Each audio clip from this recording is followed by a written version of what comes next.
Hi, this is Dave Johnson, and I'm going to give you an introduction to the first activity. First thing you need to do when you do this paper is you need to provide the following headings in your paper, and then you bold and center these headings. The first heading is Introduction. The second is Global Industry Selection. Third is Industry Description, Competitive Environment. Fourth is Global Characteristics of Industry. Fifth is Industry Chaos, and the sixth is Conclusion. Now remember, you're writing about an industry, not just a company. Okay? An industry is comprised of many companies, so you're writing about the industry. In your introduction, you briefly explain why you're writing the paper and then introduce the main points you're going to discuss, which would be the same as the headings. The first thing you need to do is you need to pick and disclose the industry you've selected. So for this presentation, I'm going to illustrate the first assignment, and I'm going to pick the auto parts industry. Therefore, if you watch this presentation, you can't choose the same industry, auto parts. The next section is Industry Description and Competitive Environment. So in this section, you're going to describe the industry. You're going to discuss the competitive environment of the industry, and I'll tell you what criteria to use. Then you should discuss the top two companies in the industry and explain what makes them so successful. First, I'm going to describe the auto parts industry. So all I did was in Google, I put auto parts industry description, and I got back the following. It says that companies in this industry operate physical retail establishments that sell auto parts, supplies, batteries, lubricants, etc. And that these products are sold to two main groups of customers: do-it-yourself customers and do-it-for-me customers like auto repair shops. Then you should cite where you got it, and as you can see on the screen, that's where I got this, and that's how you would cite a website that does not have a author or a date. Next, in this section, you're going to discuss the competitive environment of the industry. Remember, you're not discussing companies, you're discussing the industry. And then you also need to use some kind of criteria. So what makes an industry competitive? And I've given you some criteria you can use. Are there many buyers and sellers in the industry? Are there few, if any, barriers to exit or entry? Does the industry have homogeneous products, or products that are the same? And then from this criteria, you conclude how competitive is the industry. And then lastly, you can discuss the top two companies and what is their secrets to success. So let's describe the competitive environment for auto parts.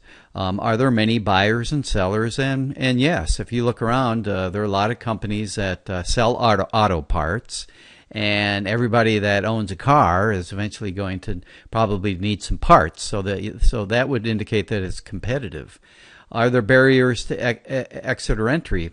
Well, no, all you have to do is be able to have the know-how to fabricate the parts. It's not like there's any big secret to it. You just need to get the design, and then you need to have the right ingredients, and then you fabricate it. Are there homogeneous products? And the answer is yeah. It's the same for the auto models around the world. Toyota cars use the same parts no matter where they are in the world. So everybody sells similar parts. If you sell a part for Toyota, it's the same that your competitor sells. So it's basically a commodity product, and there's a great deal of competition.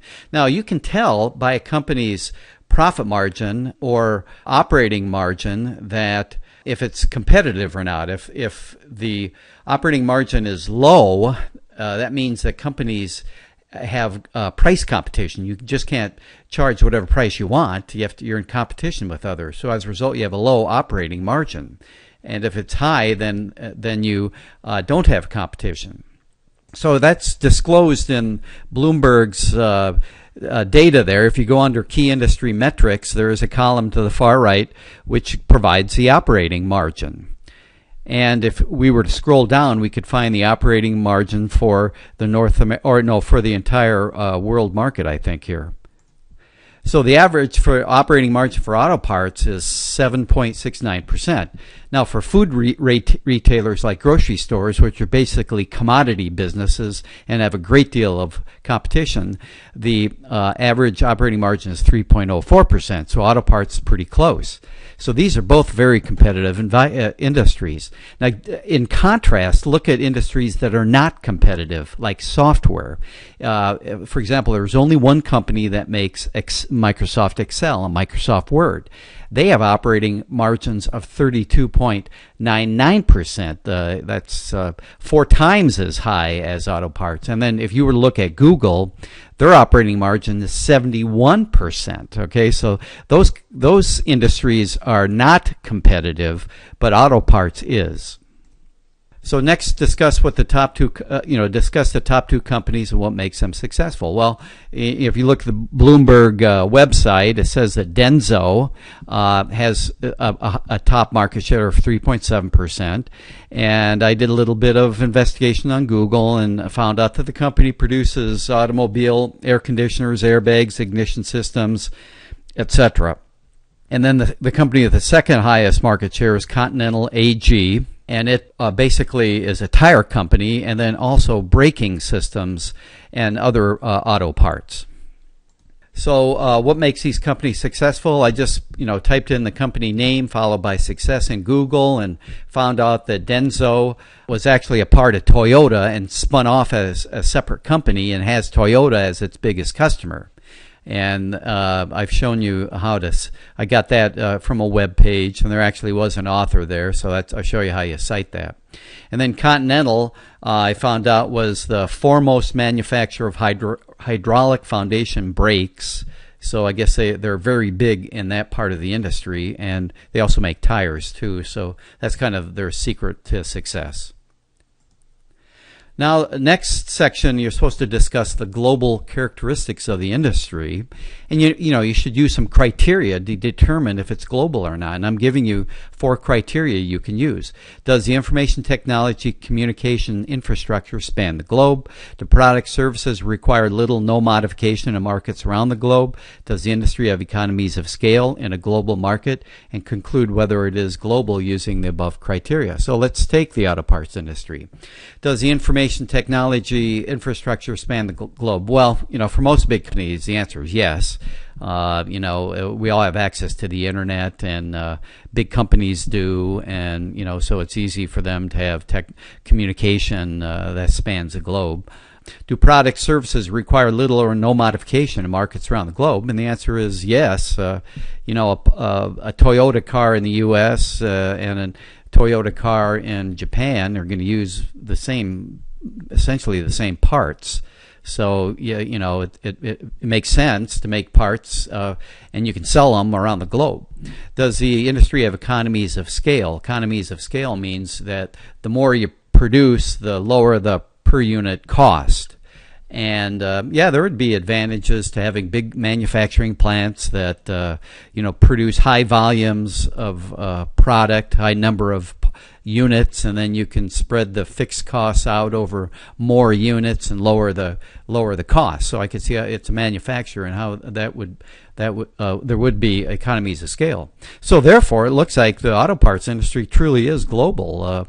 The company can operate globally. It can communicate among all of its factories and offices. The same parts can be used anywhere in the globe, basically, and there's an advantage in manufacturing from the high volumes you would get from the global sales you would have. Manufacture many things lowers the unit cost.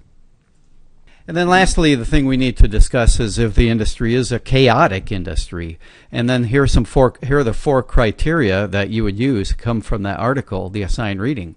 Is there order and disorder for the industry? Is the industry self-organizing? Does the order emerge in the industry? Is the industry evolving?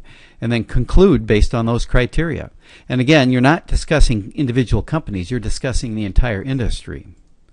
So let's take the auto parts. Is there order in disorder for the industry?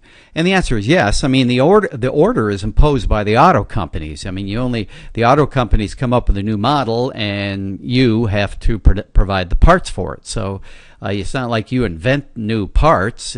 It's only good if the auto companies require it. Is the industry self-organizing? Well, not really. No, I mean the parts are dictated by the auto companies, and the auto company is regulated, so there isn't a whole lot of self-organizing here. Does order emerge in the industry? And yeah, the order is imposed by the auto companies. They invent, they come up with a new model and specify exactly what the parts are that go into the model.